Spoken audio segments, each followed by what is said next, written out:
Olá, meus queridos, tudo bem com vocês? Eu sou a professora Daniele Leite e a nossa conversa de hoje é sobre a prática docente e suas dimensões pela percepção de Paulo Freire.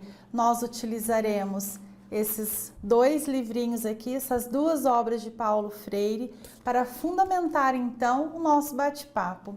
Quando eu falo de prática docente, as suas dimensões, nós dividimos, a partir das obras de Paulo Freire, há uma divisão nas dimensões profissional, estética, ética, social, humana e dialógica. E é sobre elas que nós falaremos então nesse momento. Vamos lá? A primeira dimensão que nós trabalhamos é a profissional. O Paulo Freire, ele traz essa dimensão profissional com foco no ser humano, uma prática docente humanizada, uma prática docente em que o foco é o aluno. No entanto, o professor continua sendo a autoridade em sala de aula, ele que conduz a aula, porém o foco é o aluno. Quando a gente fala que o professor é autoridade na sala de aula, nós não estamos falando que preza pelo autoritarismo, pelo mandonismo, não. Aqui, na percepção de Paulo Freire, a prática docente profissional, ela não vai contemplar autoritarismo e mandonismo, mas sim a aula ela vai transcorrer de forma humanizada em que o professor se relaciona com o seu aluno. Detalhe muito importante, a prática docente ela deve promover um ensino crítico e reflexivo. Quando eu falo crítico e reflexivo, não é apenas o professor chegar, transmitir o conteúdo com primor, mas sim transmitir esse conteúdo e proporcionar que os seus alunos reflitam a respeito dele e formem seus pontos de vista de maneira crítica. Essa então foi a dimensão profissional. Vamos para a próxima dimensão, a dimensão estética. Segundo Paulo Freire, decência e boniteza andam de mãos dadas.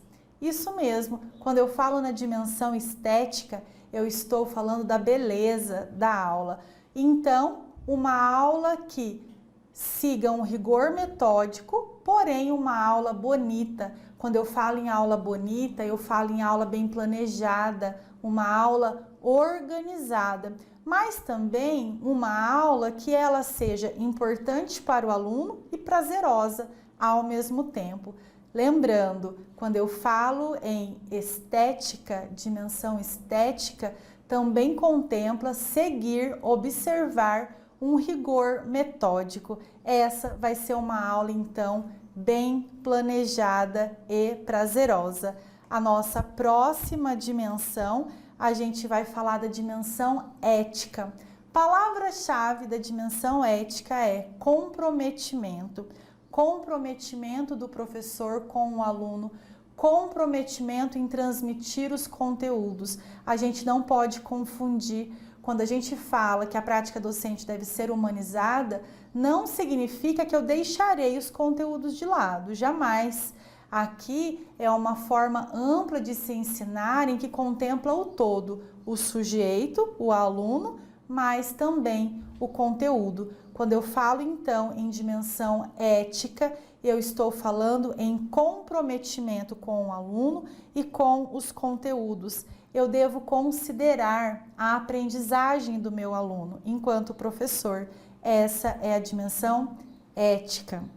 A nossa próxima dimensão, trabalhada na prática docente, é a dimensão social, considerando que o ato de ensinar é um ato político e esse ato de ensinar deve ter como objetivo a desalienação do ser, ou seja, o ensino vai proporcionar a emancipação do indivíduo, vai proporcionar a emancipação do aluno. Através do conhecimento transmitido, eu permito que esse aluno se empodere e seja detentor do conhecimento. Lembrando que a educação é uma forma de intervenção no mundo, sendo, como eu já disse no início, um ato político, em que tem que se romper com a ideologia dominante. Essa foi a dimensão social. Nós vamos agora para a dimensão humana. Paulo Freire destaca que a prática docente, ela deve ser humana, contemplando a realidade dos alunos, já que eles são o foco. O professor, ele deve sair da escola e conhecer o entorno da escola. Quando Paulo Freire diz que o professor deve conhecer a realidade do aluno, é para ele entender, compreender as suas particularidades e automaticamente compreender como aquele aluno ele aprende. Então, o professor vai olhar ao entorno da escola. Paulo Freire destaca que uma qualidade muito importante aqui nessa dimensão é a generosidade. Combater qualquer forma de arrogância e de mandonismo e colocar nesse lugar a generosidade. O professor deve trabalhar com essa generosidade e essa percepção de conhecer a realidade da vida do aluno. E a nossa última dimensão, a dimensão dialógica. Paulo Freire diz que a prática docente deve ser uma relação de troca de conhecimentos, troca de informações, em que o professor aprende com o aluno e o aluno aprende com o professor. Então, é uma relação mais próxima mesmo de conhecimento entre as duas partes, professor e aluno. Aqui, na dimensão dialógica, nós percebemos, então, um processo participativo e democrático. Por quê? Professor e aluno conduzem a aula. Quando eu falo em dimensão dialógica, eu tenho que ter claro que ação mais reflexão vai gerar essa transformação no mundo. Ambos participando, ambos contribuindo e detalhe, as experiências dos alunos também contribuem com a aula e com o conteúdo transmitido pelo professor. O ato de ensinar aqui na dimensão dialógica significa o ato de compreender o mundo. Por isso, essa proximidade entre o professor e o aluno. E o resultado disso, sabe o que será? A libertação do indivíduo, a libertação do ser, porque nessa dimensão dialógica o aluno ele pode se expressar, ele pode fazer com que a aula seja toda coerente com a sua realidade. Falando em coerência, o professor também, na dimensão dialógica, Paulo Freire prega que aquilo que o professor traz em sala de aula deve ser coerente com a sua vida. Ou seja, a fala do professor deve ser coerente com a vida dele. Tudo tem que fazer sentido naquele momento de transmissão de conhecimento, naquele momento em que envolve o aluno com o conteúdo. A dimensão dialógica, ela vai contemplar uma realidade multicultural, uma vez que eu respeito cada particularidade de cada aluno, uma vez que eu observo essa multiculturalidade, ok? Nós falamos então sobre as 6 dimensões da prática docente. E agora, para reforçar esse conteúdo, vamos resolver algumas questões? Vem comigo!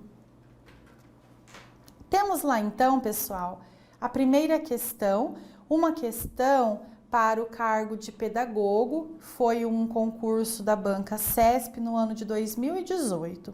Vamos lá. Acerca da competência ética na prática docente, julgue o item seguinte. No caso dessa banca, é para escolher certo ou errado. Vamos lá.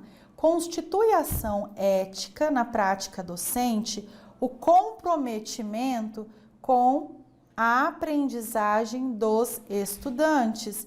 Essa questão, ela está completamente correta, certa. Por quê? Lembra que quando nós falamos da dimensão ética, eu trouxe para vocês que a palavra-chave é comprometimento com os alunos. Então, certa. Aí nós vamos para a próxima questão, questão 2. Uma prática docente que pretende obter resultados de sucesso só não requer uma postura que seja. Antes de nós irmos para as alternativas, eu quero fazer uma chamadinha aqui. Pessoal, muito cuidado quando a assertiva tiver uma palavra negativa, um não.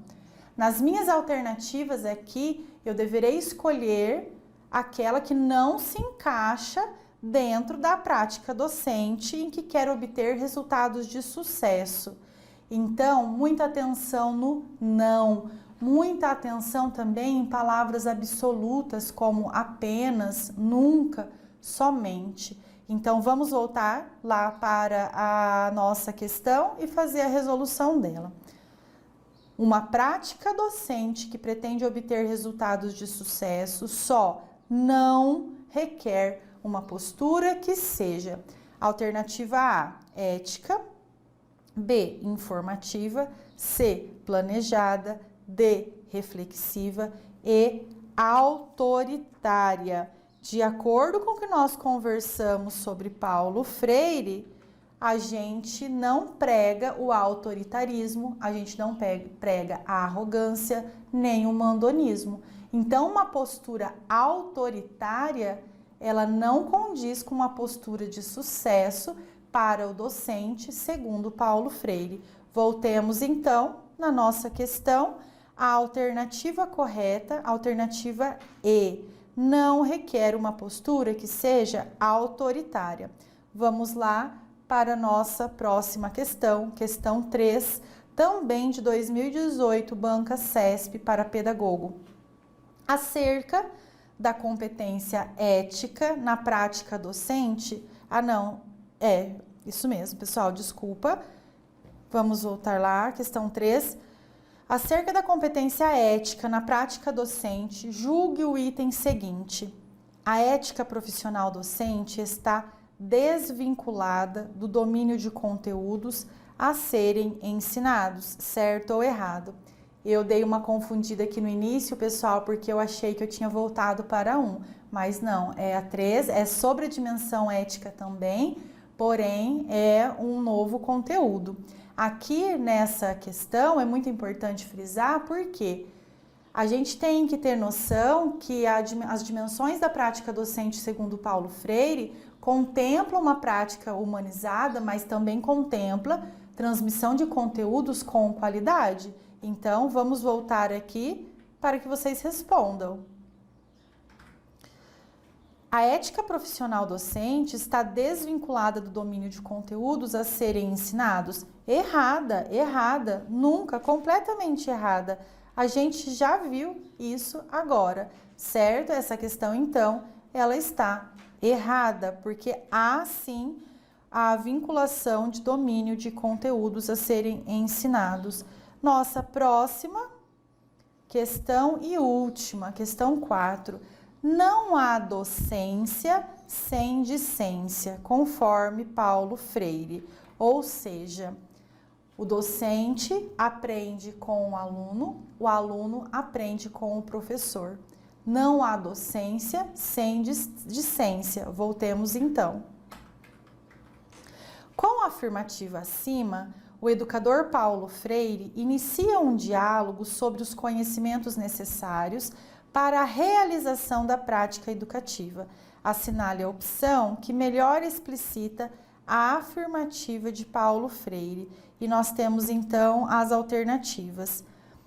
As alternativas aqui, elas vão trazer informações e eu vou escolher aquela que mais esteja coerente com a citação anterior. Não há docência sem discência, ok? Vamos voltar.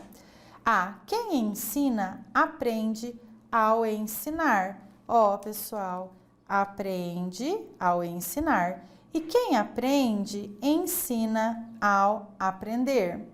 Alternativa B. Quem ensina, transfere conhecimento. C. A teoria e a prática na formação docente devem seguir caminhos distintos. Ó, meu Deus! D. O aluno é o objeto de formação do professor. Alternativa E. Ensinar e aprender são processos independentes. Pessoal, vejamos lá. Quem ensina, aprende ao ensinar. E quem aprende, ensina ao aprender. A alternativa correta é a alternativa A, porque ela é completamente coerente com a expressão não há docência sem discência. A alternativa B está errada, porque ela só considera aqui o papel do professor e não considera o aluno. Cadê o aluno? O aluno faz parte também do processo ensino-aprendizagem. C. A teoria e a prática na formação docente devem seguir caminhos distintos? Não, nunca. A teoria e a prática, elas devem uma complementar a outra. D. O aluno é o objeto de formação do professor? Não, porque aqui a gente prega a participação. A participação do professor e do aluno, onde há uma relação de troca de experiências e aprendizagens. Alternativa E. Ensinar e aprender são processos independentes? Nunca, nunca. A caneta até falhou de tão desesperada que ela ficou. Ensinar e aprender não são processos independentes. Ensinar e aprender é uma relação. A relação valorizada por professor e aluno por essa participação. Logo, a nossa alternativa, então, corretíssima é a A. Questão 4, última questão. Pessoal, então, nós ficamos por aqui. Espero que vocês tenham compreendido esse conteúdo que cairá na sua prova. Conto com vocês, obrigada pela atenção e bons estudos. Até mais!